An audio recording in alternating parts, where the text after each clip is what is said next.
What's something people don't know about cursed mirrors? They are not just objects of superstition or folklore, they are gateways to the unknown, portals to realms where the boundaries between reality and nightmare blur. Let me tell you about the shattered reflection, a tale that will make you question every mirror you pass by. Dr. Emma Taylor, a renowned psychologist, was fascinated by the human mind's darkest corners. Her office was filled with books on the occult, ancient rituals, and the psychology of fear. She believed that understanding the mind's deepest fears could help her patients confront their own demons. She took on a peculiar case, Jack, who saw his reflection as a grotesque, shattered face. Jack was a man tormented by his own image, a prisoner of his reflection. He claimed that every time he looked into a mirror, he saw a face that wasn't his own, a face twisted and broken, as if the mirror itself was trying to communicate something sinister. Every mirror whispered eerie phrases, haunting Jack endlessly. These whispers were not just random noises. They were coherent, malevolent messages that seemed to come from another world. They spoke of darkness, despair, and a fate worse than death. Determined to uncover the root of Jack's torment, Emma began sessions in her isolated, antique furnished office. The office itself was a relic of the past, filled with vintage furniture and old, dusty books. It was the perfect setting for delving into the mysteries of the human mind. The mirror there seemed ordinary, just another antique piece in a room full of history. But there was something about it, something that made it different from the others. It was as if the mirror had a life of its own, a presence that could be felt but not seen. But Jack's presence made it sinister. Whenever he was near it, the atmosphere in the room changed. The air grew colder, and the shadows seemed to lengthen, as if the mirror was feeding off his fear. One stormy night, during an intense hypnosis session, Jack's eyes locked onto the mirror. The storm outside raged on, lightning illuminating the room in brief, terrifying flashes. Emma guided Jack deeper into his subconscious, hoping to find the source of his torment. The whispers grew louder, more menacing.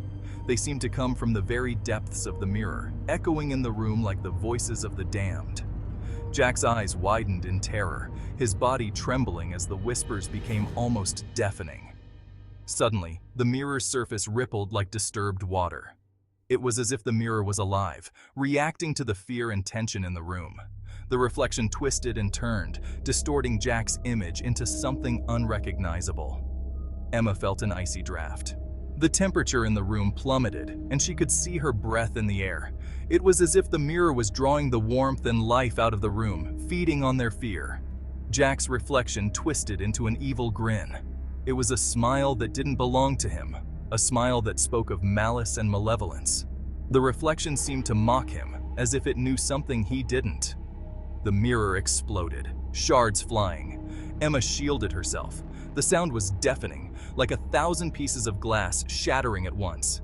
She felt the shards cut into her skin, but the pain was nothing compared to the terror she felt. When she opened her eyes, Jack was gone. The room was in disarray, the mirror shattered into a million pieces. But there was no sign of Jack, as if he had been swallowed by the mirror itself. In his place stood the shattered reflection, now a living entity. It was a grotesque figure, made up of the broken pieces of the mirror. It moved with a fluid, unnatural grace, its eyes glowing with a malevolent light. Its voice, like shattering glass, whispered, "I am the true self, freed from the prison of glass and soul." The voice was cold and hollow, echoing in the room like the cries of the damned. It was a voice that spoke of ancient evils and forgotten horrors. Emma stumbled backward, tripping over her chair. She tried to get away, but her legs felt like lead. The shattered reflection moved closer, its eyes fixed on her with a predatory gaze. The last thing she saw was her own shattered reflection in the mirror's fragments.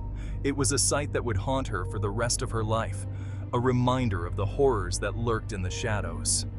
The next morning, police found Emma's office in disarray. The room was a mess, with books and papers scattered everywhere. The mirror was shattered, and there was no sign of Emma or Jack. She was never seen again. The police searched for weeks, but there was no trace of her. It was as if she had vanished into thin air, leaving behind only the shattered mirror and the whispers of the damned. The antique mirror, restored to its former state, hung quietly on the wall, waiting for its next victim. It was as if the mirror had a life of its own, a hunger that could never be satisfied. Will you dare to gaze into the mirror? Will you risk your soul to uncover the secrets that lie within? The mirror waits, its surface smooth and inviting, hiding the horrors that lurk beneath. Would you like another horror story? There are many tales of terror and darkness, stories that will make your blood run cold and your heart race with fear. But remember, some stories are more than just tales. Some stories are real, and they are waiting for you in the shadows.